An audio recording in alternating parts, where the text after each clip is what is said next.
চালাতে গেলে দিতে হতো টাকা। শ্রমিক নেতার বিরুদ্ধে বাগদা থানায় অভিযোগ। একাধিক টোটো চালকের কাছ থেকে নিয়মিত অর্থ আদায়ের অভিযোগ। উত্তর 24 পরগনার বাগদা ব্লকের আমডোব এলাকায় টোটো ইউনিয়নকে কেন্দ্র করে তোলাবাজির গুরুতর অভিযোগ সামনে এসেছে। আইএনটিটিইউসির সঙ্গে যুক্ত দুই স্থানীয় নেতা গণেশ ঘোষ এবং গৌতম ঘোষের বিরুদ্ধে একাধিক টোটো চালকের কাছ থেকে নিয়মিত অর্থ আদায়ের অভিযোগ তুলে বাগদা থানায় লিখিত অভিযোগ দায়ের করেছেন চালকরা। অভিযোগ অনুযায়ী 2021 সাল থেকে আমডোব এলাকায় টোটো চালকদের কাছ থেকে প্রতি মাসে 300 টাকা করে মাসোহারা আদায় করা হতো। অঞ্জলি সিল্ক, শিমুলতলার মোড়, বনগাঁ এখন এক নতুন রূপে, নতুন সাজে। শুধু তাই নয়, ইউনিয়নের আওতায় নতুন টোটো অন্তর্ভুক্ত করার নাম করে চালকদের কাছ থেকে এককালীন 2500 টাকা থেকে শুরু করে 10,000 টাকা করে নেওয়া হয়েছে বলেও অভিযোগ উঠেছে। দীর্ঘদিন ধরে এই প্রক্রিয়া চললেও ভয়ের কারণে অনেকেই মুখ খুলতে পারেননি বলে দাবি অভিযোগকারীদের। হ্যাঁ, আমরা অভিযোগ করলাম গৌতম ঘোষের বিরুদ্ধে করলাম, যে ওনার পিছনে যে আছে গণেশ ঘোষ, ওনার নেতৃত্বে আছে, ওনাদের দুজনের বিরুদ্ধে আমাদের একাধিক গাড়ির অভিযোগ, সেটাই আমরা এসে করলাম। কি চাইছেন?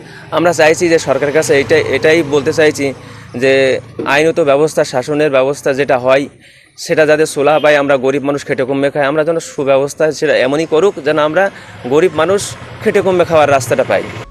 মঙ্গলবার রাতে প্রায় 15 থেকে 20 জন টোটো চালক একজোট হয়ে বাগদা থানায় যান। তাদের পক্ষ থেকে টোটো চালক হাবিবুর মণ্ডল লিখিত অভিযোগ দায়ের করেন। অভিযোগে আইএনটিটিইউসি নেতা গণেশ ঘোষ এবং আমডোব এলাকার স্থানীয় আইএনটিটিইউসি নেতা গৌতম ঘোষের বিরুদ্ধে আর্থিক তোলাবাজির অভিযোগ আনা হয়েছে। অভিযুক্তদের বিরুদ্ধে আইন অনুযায়ী ও দৃষ্টান্তমূলক ব্যবস্থা গ্রহণের দাবি জানিয়েছেন অভিযোগকারী টোটো চালকরা। যে গৌতম ঘোষ আছে, ওনার বিরুদ্ধে বললাম, আর গণেশ ঘোষের বিরুদ্ধে যে আমাদের ওখানে টোটোর থেকে প্যাসেঞ্জার লাভিয়ে নেয়, টোটো প্যাসেঞ্জার উঠলে লাভিয়ে নেয়, আমাদের ইউনিয়ন নেই এই বলে লাভিয়ে নেয়। মাসে কত টাকা দিতে হয় আপনি অভিযোগ করেছেন? 300 টাকা। কারা নেয়? ও গণেশ ঘোষ ভাই, গৌতম ঘোষ নেই। প্রতি মাসে নেয়? প্রতি মাসে 300 টাকা। টোটো ঢোকানোর সময় কত টাকা নিয়েছে? কারো 2500, কারো 5000, 7000, 10,000 করে এরকম। আপনার কাছ থেকে কত টাকা নিয়েছে? আমার কাছ থেকে নিয়েছে 2500। ঘটনাকে কেন্দ্র করে রাজনৈতিক তরজাও শুরু হয়েছে। বিষয়টি নিয়ে স্থানীয় বিজেপি নেতা বিক্রম রায় দাবি করেন, তৃণমূল কংগ্রেস ক্ষমতায় থাকার সময় সংশ্লিষ্ট নেতারা টোটো চালকদের কাছ থেকে মাসোহারা আদায় করতেন। তার বক্তব্য, বর্তমানে রাজ্যে নতুন সরকারের পক্ষ থেকে কোনো ধরনের ইউনিয়নবাজি বা জোরপূর্বক অর্থ আদায় বরদাস্ত করা হবে না বলে স্পষ্ট বার্তা দেওয়া হয়েছে। তা সত্ত্বেও কয়েকজন নেতা পুরনো পদ্ধতিতেই কাজ চালিয়ে যেতে চাইছে বলে অভিযোগ করেন তিনি। প্রশাসনের কাছে দ্রুত তদন্ত করে দোষীদের বিরুদ্ধে কঠোর ব্যবস্থা নেওয়ার দাবিও জানান বিজেপি নেতা। তৃণমূল আমলেও এরা তোলা তুলতো, টাকা দিয়ে গাড়ি ঢোকাতো, 25,000 টাকা 30,000 টাকার বিনিময়ে গাড়ি ঢোকানো হতো এবং প্রত্যেক দিন 20 টাকা 30 টাকা করে হপ্তা তোলা হতো। এবং আমাদের বিজেপি গভর্নমেন্ট আসার পরে বলা হয়েছে কোনো ইউনিয়ন চলবে না, কারোর কাছ থেকে কোনো পয়সা নেওয়া হবে না।